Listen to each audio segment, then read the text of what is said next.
talagang pinagtsatsagaan ko. Nagsimula siya sa ganito lang, isang sanga, tapos ayun, siyempre tutubo siya. Pag umaga kasi yung African talisay, umaano yung bumababa yung mga sanga niya kasi nababasa ng mga hamog. Ito weekly yung trim ko dito kasi ang bilis-bilis lumago. Dito naman tayo sa ground kapramdi kasi natatabunan ng pink lady yung mga white stones ko dito. Maganda rin itong panghang kapramdi, kang lagay sa paso na nakahang or maglagay ka ng mahabang paso tapos nakahang sa terrace. Hindi ko na ipapagpag yung lupa para hindi sila mamamatay. Masaya ako kasi naging maaliwalas na yung ko dito. Matagal ko na itong gustong gawin eh. So, di ba ang ganda ng future? Dati halos maya na lang lahat yan na iba-ibang kulay. Yung pinagmamalaki ko dito yung pinagtyagaan ko na paghahakot ng mga white stones galing sa ilog. Ganda ng backyard ko. Charot.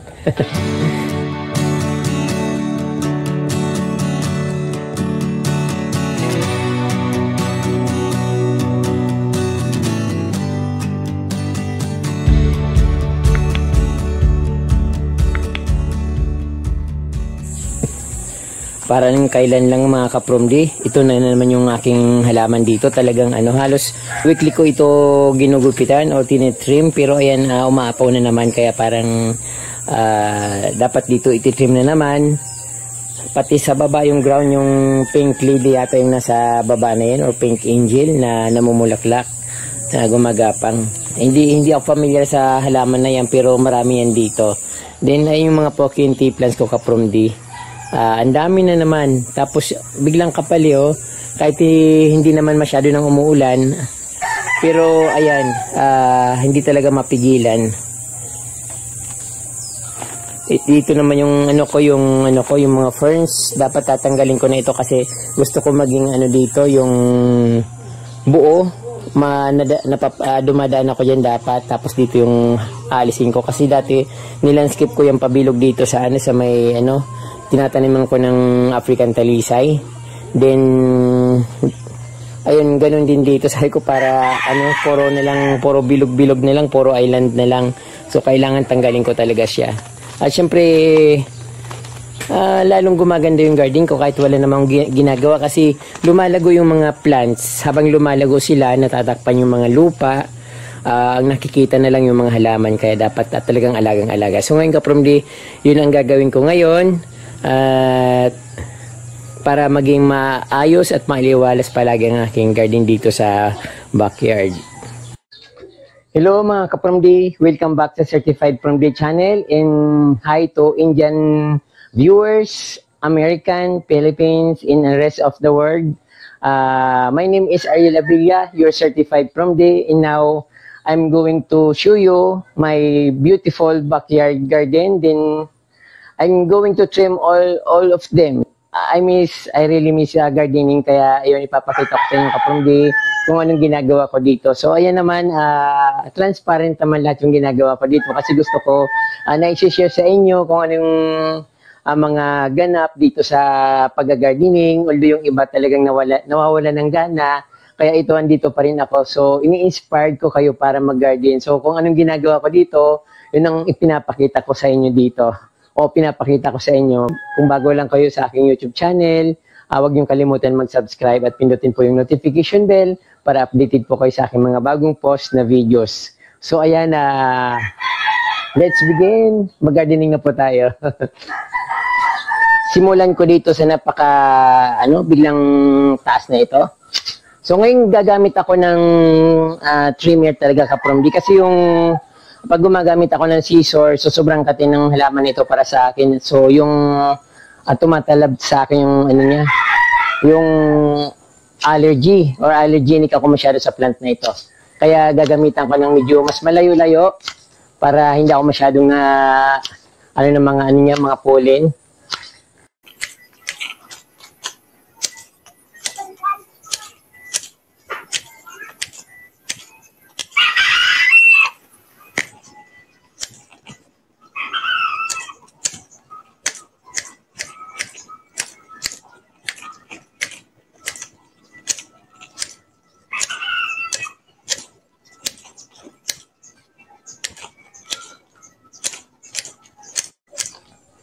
So, ito kapag yung mga ganito ko yung Chango Bat or Fokin tea.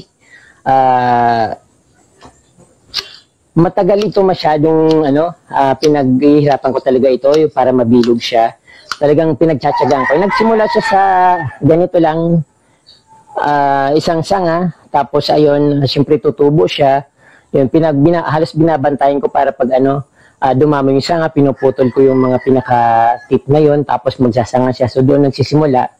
Yung iba naman, bumibili na lang para at least on the spot yung ganda kagad ng garden nila. Sa akin talagang ito, pinaghirapan ko talaga itong paramihin hanggang sa maging ganito.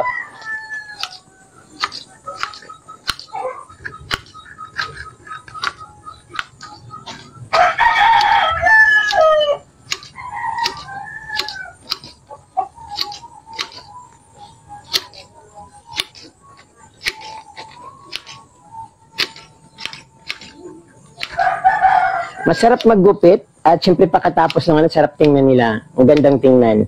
Kasi alaga mo. But sometimes nasisira ko rin siya kapag ginugupitan ko. Minsan hindi ko na mali pala yung ko, hindi pantay-pantay. Then hanggang sa masisira pero bumabalik din naman.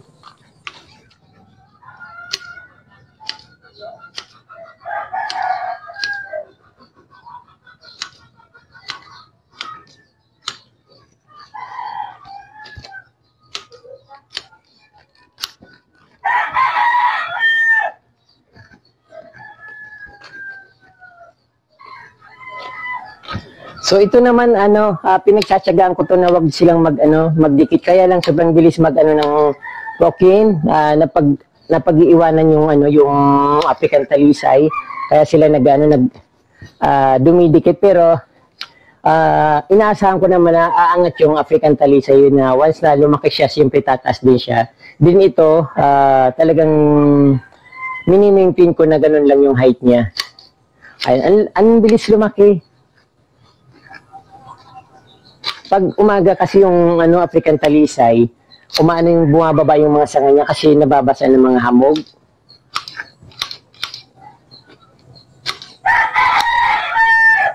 Nagiging mabigat siya.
Ito weekly yung trim ko dito kasi bilis-bilis lumago.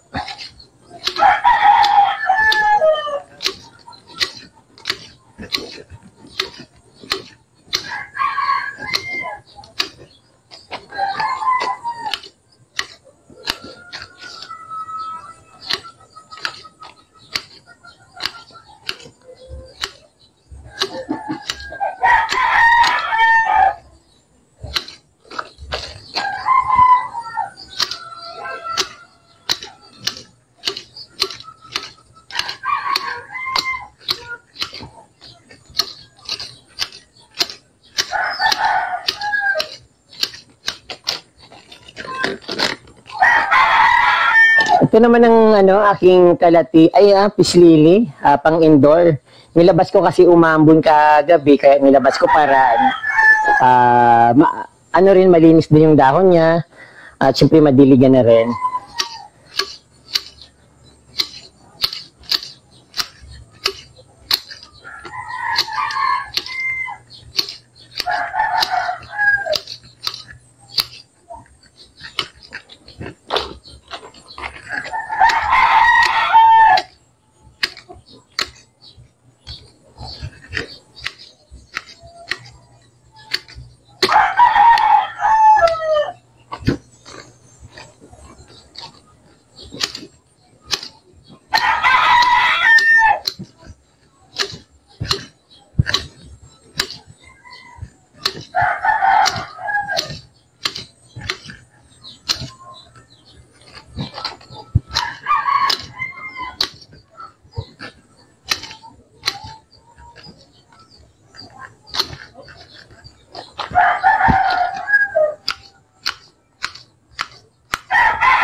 Dito naman tayo sa ground kapramdi kasi natatabunan ng pink lady yung mga white stones ko dito.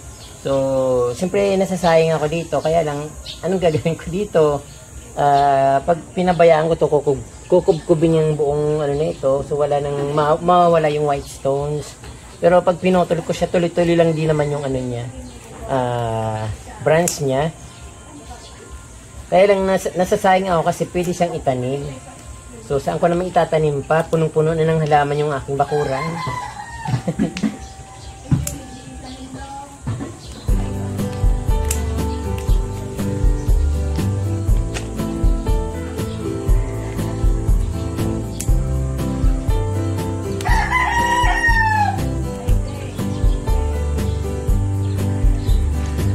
Mix na sila dyan.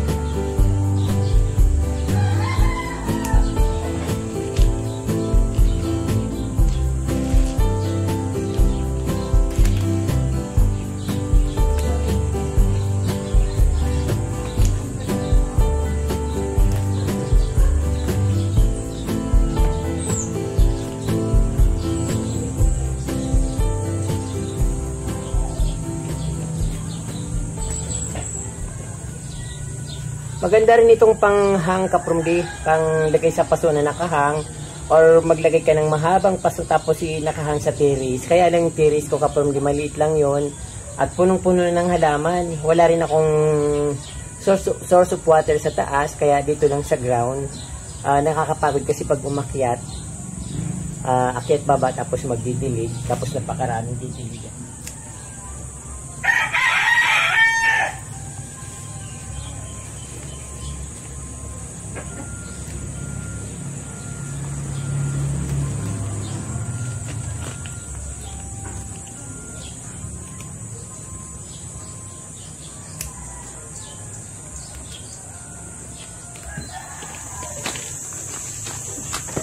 Yung mga ferns naman dito kapromdi ang tatanggalin ko kasi gusto ko unti-unti ko siyang ayusin. Masyado kasing nakakapagod kapag bigla-bigla. Kaya siyempre wala naman akong mga materials na panggawa, kaya yung parang unti-unti lang.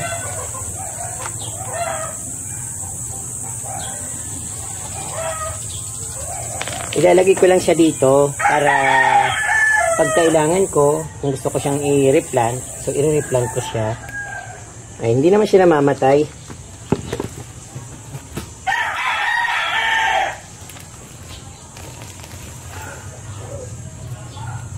Ay, sayang nabunot. Ano to kapromdi? Parang green na ano, kutsarita. Naparami ko ito dati, parang napuno yata dito. Pero ito, i-replant ko lang siya ulit para kasi sayang yun. Ang dami na.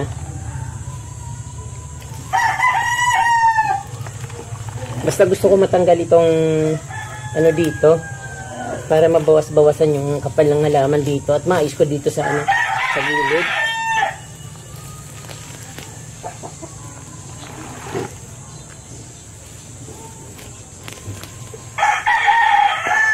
Hindi ko na ipapagpag yung lupa para ano, hindi sila mamamatay.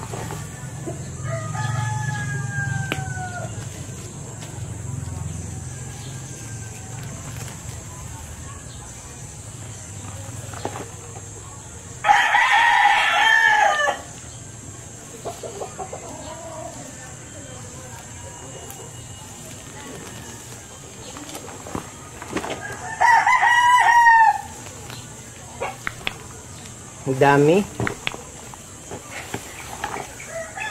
Sa totoo lang kapromdi, mahal itong ferns na ito. Parang dati parang ano, 3 piraso, 150. Kaya lang, wala na rin naman bibili ngayon.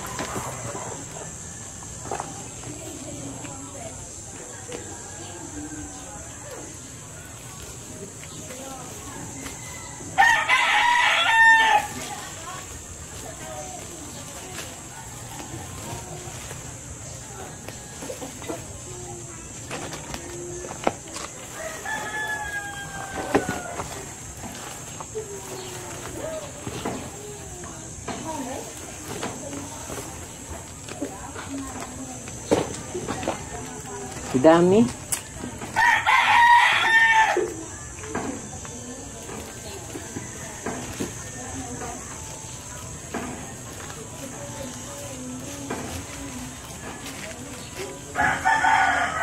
Yung iba kaprom di, tatapon ko na lang. Kasi wala na akong malagyan. At kahit itabi ko naman yung mga yung mga yan. Wala rin ako mapagtataniman. So, pagtatabi ko ito. So dito, lalagyan ko rin ng mga stones para pag pupunta ako dito, mayroon akong access. So, ayusin ko lang ito para may madaanan ako.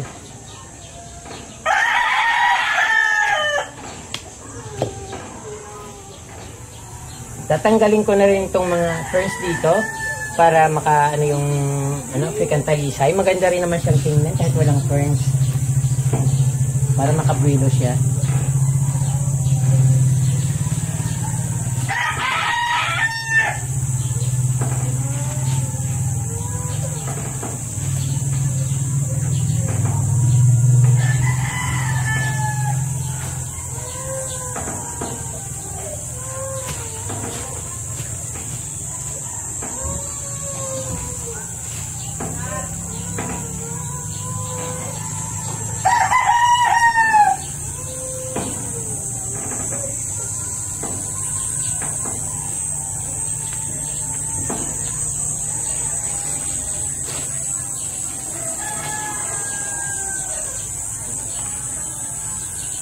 Daming blue moss.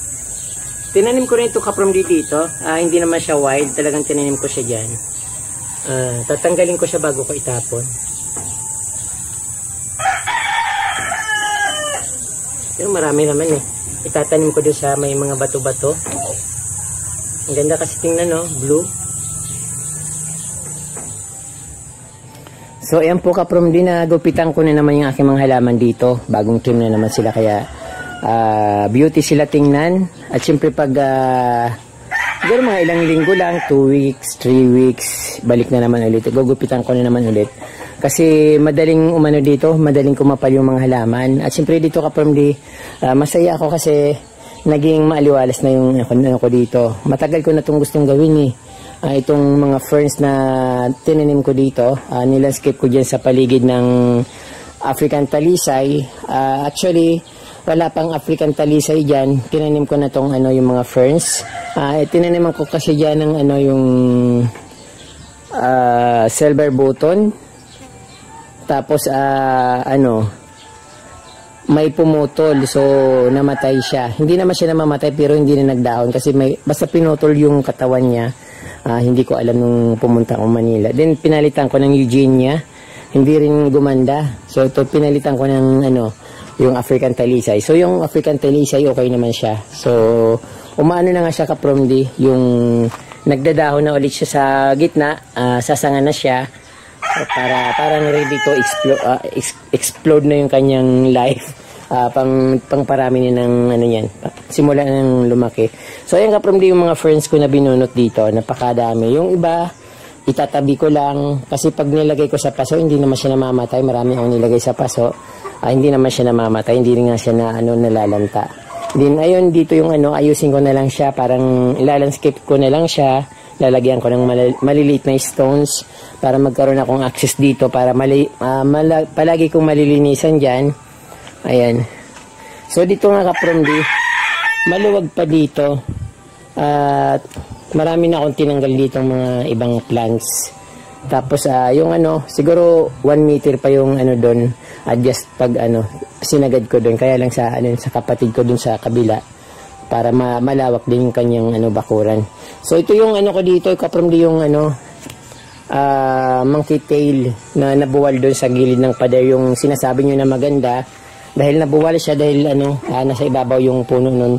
Nilipat ko dito para at least makarecover siya. Ayan, so ito tagusan na ito. Ayusin ko na dito. Ang problema ko lang dito yung saging. So hindi ko siya maalis. Antayin ko magbunga. Ayan. Tapos ayun, maganda ng landscape. Madali nang mapaganda. Saging lang naman dito, parang kumukunta sa kagandahan. Ayan. Siyempre nakapromdi yung garden ko dito. So, di ba ang ganda ng future? Dati halos mayana lang lahat yan na iba-ibang kulay.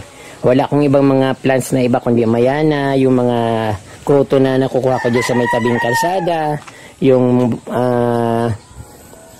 Persian shield na binigay sa akin. Ayun. So pero ngayon ayun na. Ibang-iba nung itsura noon kaysa ngayon. Yung dati parang ano lang siya, parang pangbahay kubo lang talaga yung garden ko noon. Yung mga napapanood nyo dati na pinapakita ko sa inyo na talagang walang magandang dating nung kasi bahay kubo. Pero ngayon na parang nag-level up siya na makikita mo rin sa ibang mga malalaking bahay na may ganito rin akong halaman at may ganito akong garden. So, ayun. Yun lang pinagmamalaki ko dito yung pinagtiyagaan ko na paghahakot ng mga white stones galing sa ilog.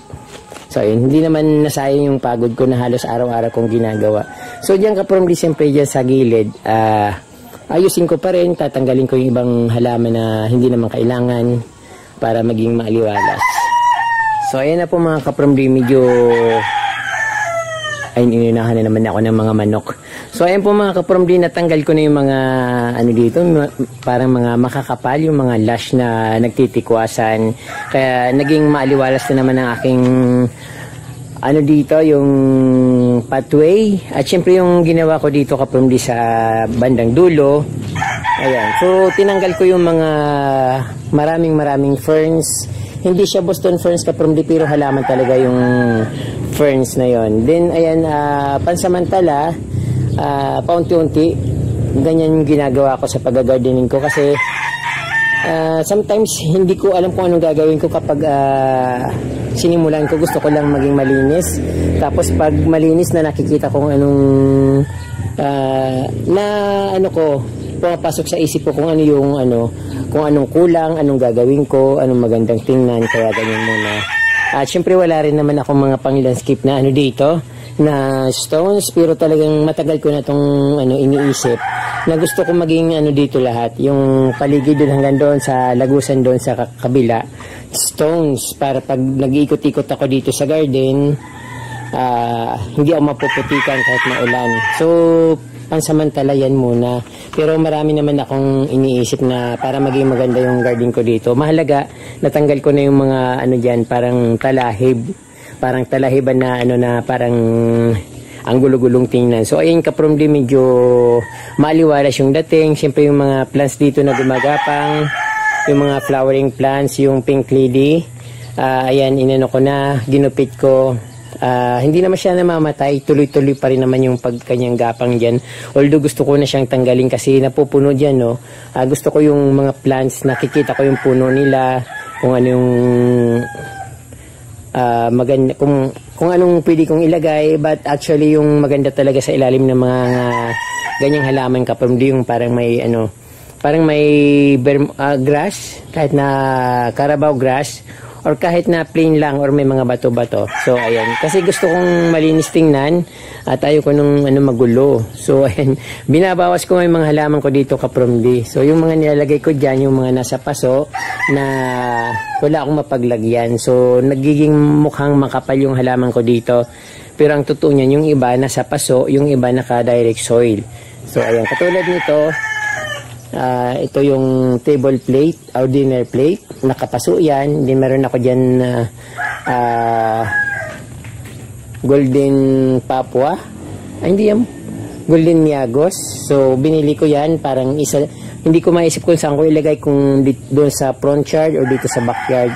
Pinag-isipan ko kung saan ko siya itatanim kasi mahirap na kapag yung gumanda na siya saka bubunutin, tapos namamatay tuloy pag ganun ang ginagawa. Ayan, kumapal bigla yung mga halaman kapromdi. Nakikita nyo yun, dati talaga pinutol ko na mayang kapromdi, yung pinakita ko sa inyo kung paano ko siya pinuputol. Then ito na nga yung yung African talisay, napakabilis sa lumago.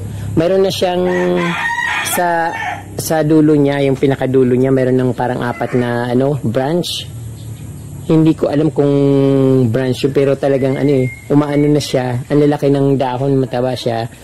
At hindi siya pantay, hindi siya anong tawag doon, hindi siya balance kasi nandito yung nandito yung branch na una, yung lumaki, tapos nandun, tapos patumba na naman doon. Sana ano siya dito para maging balance. Ano na siya dito, mag-branch para balance na siya. Then ayun, ang dami kong daldal. So yung aking mga dito, kolokasya na halaman. So pag pupunta dito kapatid ko, sabi ko kumuha siya ng kolokasya. Kasi ayun, umapaw na dito. Umabot na dito. Marami na akong inalis niyan eh. Hanggang dito na yan dati. Umaano na siya dito. Gumagapang. Sobrang dami niya. Mabilis dumami. Ayan. Tapos doon, yung mga plants doon, mga iba niya nasa nasa pot. Tapos nilalagay ko kung saan ko naisip na ilagay. Halimbawa may kulang. Ayan. Tapos yung ko kaprom niya, bilis lumaki. Golden legume. Ayun. So, yung golden legume ko dyan, nakikita nyo, may mga dilaw. Magkakaedad lang yan. Kaya lang itong halaman na ito, nauna ko siyang nilagay dyan. Yung iba, nilagay ko lang mga nasa paso. Hindi ko siya tinatanggal sa paso. Kaya lang sabi ko, mas maganda pala yung direct soil. Kaya tulad yan, laki. Maliwanag tingnan. Pag maliwanag, syempre, maaliwalas ang dating niya. Kaya yung mga nasa paso, ay nilipat ko na dyan sa ground para lumaki na siya. Then yung meron pa akong nasa paso niya, binigay ko na sa ate ko. Kasi pupunta siya dito, pinuputol yung mga halaman ko. Kasi gusto niya rin daw yung mga halaman. Kaya yung may dalawa pa ako nito. So binigay ko na sa kanya para siya na magpalago. So ayan kapromdi, ang aking maliwalas na backyard. Ayan. Yung hammock dyan tinanggal ko kasi naputol na yung nila, yung dito sa ayun, nakalapag lang dyan sa loop, sa bato. So ako hindi man lang inayos, kaya inuna ko siya dyan, sinampay ko siya dyan para hindi kung umulan man, hindi siya maputikan. So ayan, maganda na nga dito kapromdi, lumaki na yung aking backyard. At kahit medyo kulang pa, hindi ko maayos dyan sa banda dyan dahil busy rin ako. Minsan marami akong iniisip. Ayan, at least kahit papano malinis, magandang tingnan, maliwalas tingnan, at parang malawak na malawak. Sa totoo lang kapag maliit lang itong ko, pero pag maayos pala, kapag inayos mo, kahit na maliit, parang nagiging malawak at nagiging maaliwalas tingnan, katulad yung nakikita niya. Diba kapromdi, ang ganda. So dito naman kapromdi, ayan, ang haba na ng video ko. Pagdating ko galing Manila, hindi ito ang liit nito, parang wala man lang asinso, pero ito ang laki na, napadami ko ulit yung aking pink ephesia. Dati isang sanga. Tapos sabi ko, ilipat ko ito dito sa sa soil para dumami. Ayan, dumami na ulit siya. Tapos marami akong mga ephesia na tinanim dyan na paisa-isa lang. At ayun, bumalik na nga siya dumadami na siya. So inaantay ko lang na umapaw dito. Pero ang pinaka-favorite ko dyan kaprom dito yung yung black ephesia. Kasi mas maganda siyang tingnan. Pero hindi na siya naging black Nung nilagay ko dito, naging parang brown green na may palamuti na silver. So ayan, maganda sana siya dito sa pagkubkubin niya tong para kasi kitang-kita siya dahil yung kulay niya is dark. Ayun. Ganun pa rin yung mga yung begonia, hindi pa rin tumitigil sa pag-flower. Ayan, ang ganda niya. Ang ganda nila kahit na hindi naman actually inaalagaan hindi naman alagain yung mga begonia. Kasi mga wild plants siyang kapromdi. Hindi naman siya kailangan yung diligan mo. Kahit nga ito yung tuyo, nabubuhay siya. Pero sometimes naman siyempre dapat ito yung tuyo yung soil niya. Pero minsan dinidiligan ko rin siya kasi parang nalalanta rin. Siguro talagang walang-wala na silang mapiga sa doon sa walang-wala na silang masipsip na tubig doon sa paso. Kaya sometimes dinidiligan ko rin. Ayan. Yung mga indoor plants ko, nilalabas ko kapag tumatagal na sa loob. Katulad nito, silver begonia. Nikalalabas ko lang yan kasi umaambon-ambon. para makarecover siya kung ano man yung kailangan niya.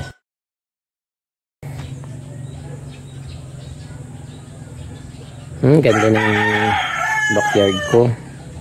Charot.